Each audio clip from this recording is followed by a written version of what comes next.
Okay. Question number 1 we are going to start. You are required to calculate cash from operation from the following.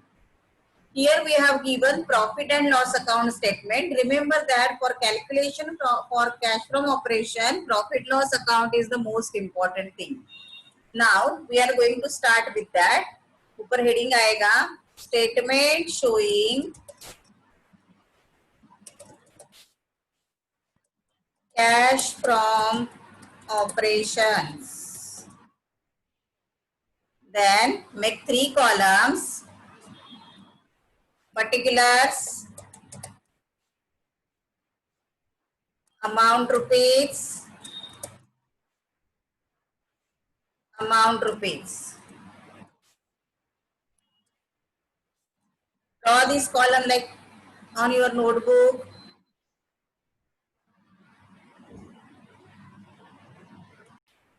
Okay जैसे कल हमने किया था उसके हिसाब से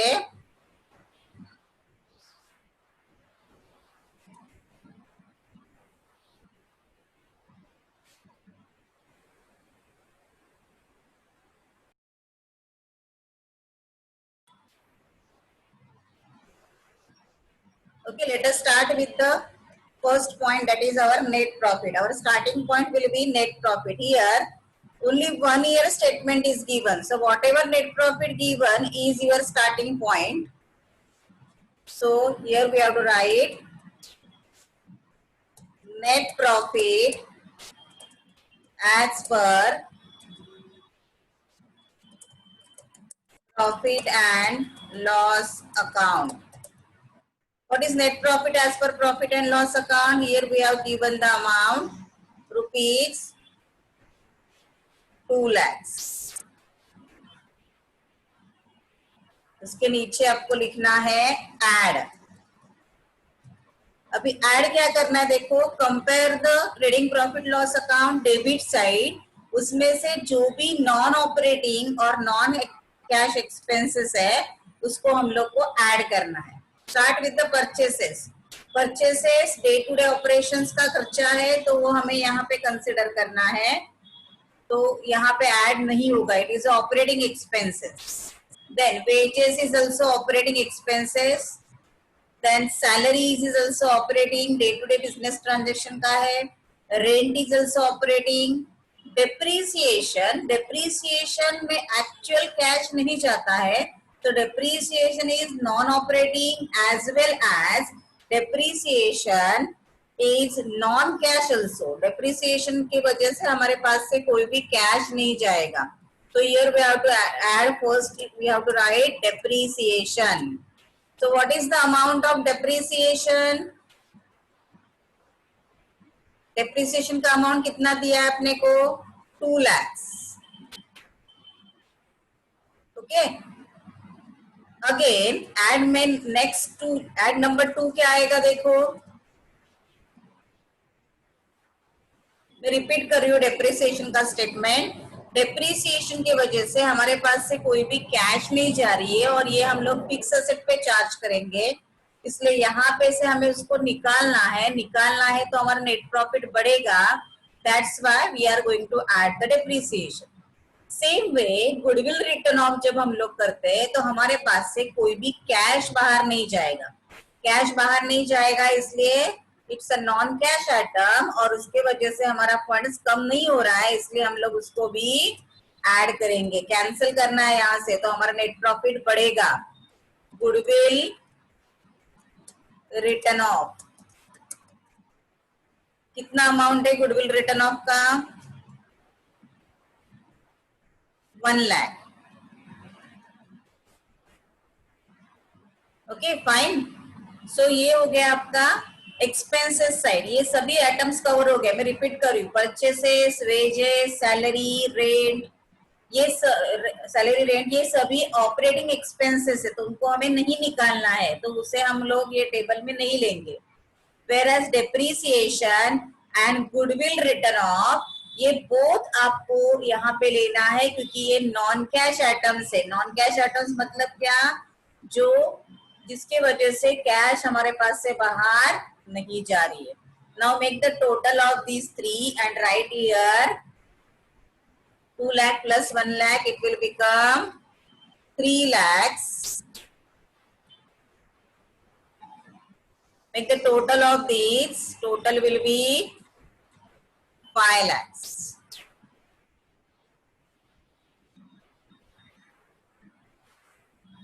Total will be 5 lakhs. Okay, what next? Consider the credit side. On credit side, first of all, they have given sales. Sales is a operating income, so ये यहाँ पे हमें रखना है. क्रॉस प्रॉफिट भी कंसिडर करेंगे. Profit on sale of machinery, it is again इसके ये इन्वेस्टिंग एक्टिविटीज में जाएगा, यहाँ पे नहीं आएगा. तो हमें उसको क्या करना, ये इनकम निकाल देंगे तो हमारा नेट प्रॉफिट कम होगा, तो इसे लेस में डालेंगे. Profit on sale of machinery, how much it have given? Profit on sale of machinery 1 lakh. जो भी अमाउंट हमें माइनस करनी है, I will write it in the bracket so it will be easy to understood.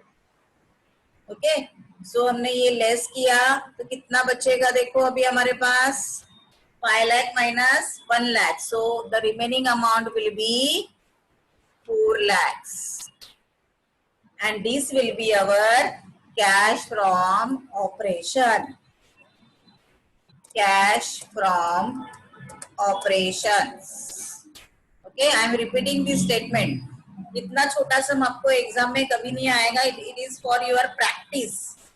Question number 1 में आपको profit and loss account दिया है, and with the help of profit and loss account we have to calculate cash from operation. तो our starting point will be net profit as per profit and loss account. यहाँ पे 1 साल का ही दिया है, तो जो भी नेट प्रॉफिट दिया है मैंने यहाँ पे डायरेक्टली कंसिडर किया 2 लाख. एड, पहले हम लोग डेबिट साइड कंसिडर करते हैं, उसमें से जो नॉन कैश आइटम है, मतलब जो एक्सपेंसेस है लेकिन कैश बाहर नहीं जा रहा है वो, और जो डे टू डे ऑपरेशन का खर्चा नहीं है वो, दोनों को निकालना है हमें. कि परचेसेस ऑपरेटिंग है, वेजेस ऑपरेटिंग है, सैलरीज ऑपरेटिंग है, रेंट ऑपरेटिंग है. वेयर एज डिप्रीसिएशन, जिसके वजह से बिजनेस के बाहर कोई भी कैश नहीं जा रही है, तो वो हमें एज ए एक्सपेंसेस यहाँ पे कंसिडर नहीं करना है, तो उसको हमने ऐड किया. गुडविल रिटर्न ऑफ, ये भी कैश बाहर नहीं जा रहा है तो उसको भी हमने ऐड किया. लॉजिकली समझा तो well and good, otherwise you can see the format. फिर 2 + 1 हमने लिया 3 lakh. 2 lakh plus 3 lakh, we got the amount 5 lakh. Now consider the credit side. Sales is a operating, but profit on sale of machinery, ये हम लोग operating में, ये investing में जाएगा, तो less profit on sale of machinery 1 lakh. So 5 lakh minus 1 lakh, remaining amount will be 4 lakh, will be your cash from operations. Is it clear? Okay. Now second problem के लिए अभी मैं आपको बोलती हूँ वैसे वैसे कॉलम्स हमें क्या करने हैं. यहाँ पे आपको सेकेंड प्रॉब्लम, मैंने आपको ये नोट्स पहले ही प्रोवाइड कर दी है. ये जो सेकेंड प्रॉब्लम है अभी हम लोग उठा के नीचे लेते हैं, क्योंकि हमें अभी इसको सॉल्व करना है. आज हम लोग उसके लिए जो रिक्वायर्ड है वो ड्रॉ करके रखते हैं, सॉल्व नहीं करेंगे आज हम लोग उसको, क्योंकि ये बड़ा सम है, इसके लिए मुझे पूरा एक लेक्चर जरूरी है. So let us copy first this sum. ये हो गया आपका सेकेंड सम. अभी इसका हम लोग सॉल्यूशन जब बनाएंगे तो उसके लिए अभी यहाँ पे उन्होंने क्या करने के लिए बोला है, देखो. From the following details relating to the income of AB limited, prepare cash flow statement as per accounting standard 3. यहाँ पे 2 साल का दिया है आपको और पूरा कैश फ्लो स्टेटमेंट दिया बनाना है अपने को. तो उसके लिए अपने को पूरा कैलकुलेशन करके रखना है. स्ट्रक्चर बना के रखेंगे आज के लेक्चर में. हम लोग कैसे स्ट्रक्चर बनाएंगे, देखो. सबसे पहले ऊपर हेडिंग आएगा cash flow statement.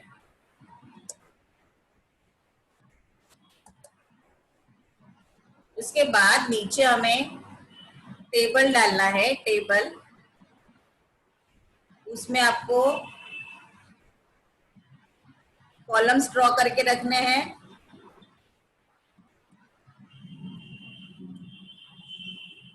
Okay, columns draw करने के बाद यहाँ पे फर्स्ट कॉलम आपका आएगा particulars, amount rupees, amount rupees, जितना हो सके उतना ये सब भी आज हम लोग सॉल्व करने वाले। ओके, तो यहाँ पे सबसे पहले हम लोग करेंगे रोमन 1। ये आपको स्ट्रक्चर बना के लेना है पहले, आपके नोटबुक में इसी तरीके से स्ट्रक्चर बना के लोगे तो आपको इजी जाएगा। रोमन 1 में आएगा आपका cash from operations.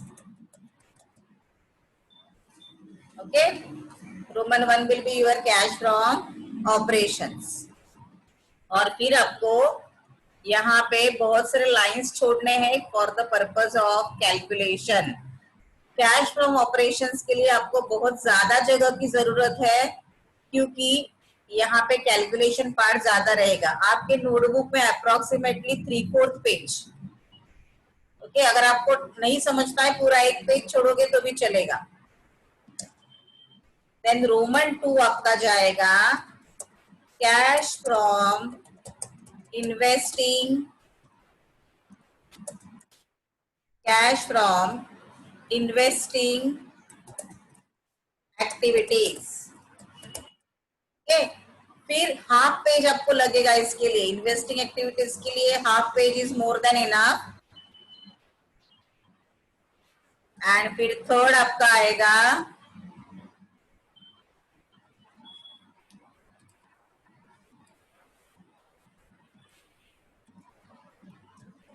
Cash from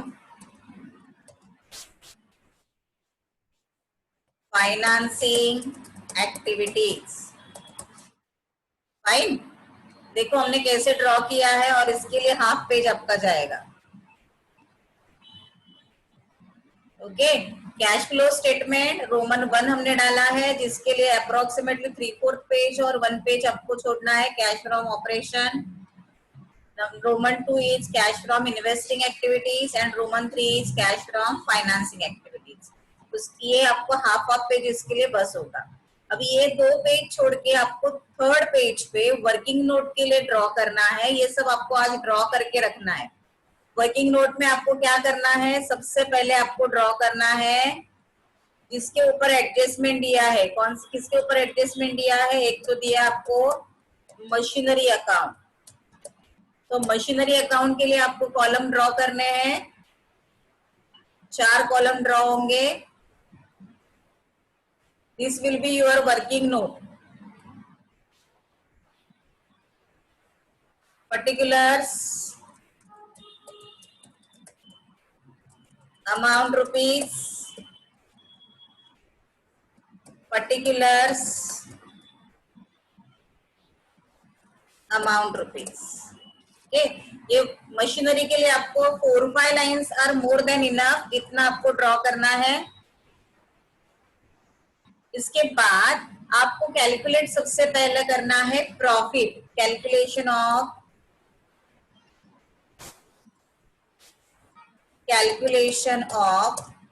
profit और कैलकुलेशन ऑफ नेट प्रॉफिट। अभी आज के लेक्चर में हम लोग नेट प्रॉफिट के कैलकुलेशन तक देखते हैं और बेसिक पोस्टिंग करके रखेंगे। Right, is it clear? Let us start with it. सबसे पहले आप अपने प्रॉब्लम पे ध्यान रखिए। जब हम लोग प्रॉफिट कैलकुलेट करते हैं तो मैंने आपको जब फॉर्मेट एक्सप्लेन किया तभी बोला था कि प्रॉफिट के लिए अगर net profit and loss account का बैलेंस नहीं दिया है तो reserve surplus will be consider. ये दिया है बैलेंस देखो 6 lakhs एंड 4,20,000, लेकिन ये उल्टा दिया है। ओके, उल्टा मतलब 2014 का बाद में दिया है, 15 का बाद पहले दिया है। सो ओपनिंग बैलेंस कितना है 4,20,000 एंड क्लोजिंग बैलेंस है 6,20,000, 6 lakhs। ओके, एंड उसके ऊपर एक एडजस्टमेंट भी दिया देखो, ट्रांसफर टू रिजर्व। अगर ये टाइप का सम है तो प्रॉफिट का कैलकुलेशन मैं आपको दिखाती हूँ कैसे करना है। If you have any doubt मैं बाद में क्लियर कर रही हूँ, वेट। तो सबसे पहले हम लोग प्रॉफिट कैलकुलेशन करते हैं। What is the closing balance? Closing balance of reserve. Closing balance of reserve is given. How much? We have a problem. You can see closing balance of reserve is 6 lakhs less opening balance. Opening balance of natural reserve का लेना है क्योंकि यहाँ पे profit and loss account नहीं दिया है. Less opening balance. How much opening balance they have given? 4,20,000. Opening balance is given 4,20,000. Now find out the difference between 6 lakhs and 4,20,000. The difference between 6 lakh and 4,20,000 will be, calculator ready रखना है आपको. 1,80,000. Correct. Now they have given us transfer to reserve. तो ये भी यहां से हमें less करना है क्योंकि हम लोग फिर से प्रॉब्लम में उसको दिखाने वाले. Less transfer to reserve. During year कितना ट्रांसफर किया हमने? 1 लाख ट्रांसफर किया है. So what will be your profit and loss account balance? Net profit कितना होगा फिर आपका? Your net profit will be 80,000 and this will be your starting point of your sum. So here we have to write cash from operations में सबसे पहले आपको लेना है नेट प्रॉफिट. जैसे हमने ऊपर लिया था आपने देखा होगा नेट प्रॉफिट. नेट प्रॉफिट कितना है आपका?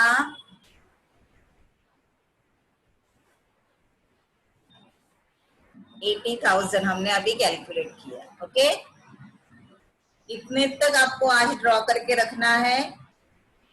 तो ओके, फर्स्ट सम हमने किया है और सेकेंड सम का हमने ड्रॉ करके basic calculation and basic structure बना के रखा है हमने.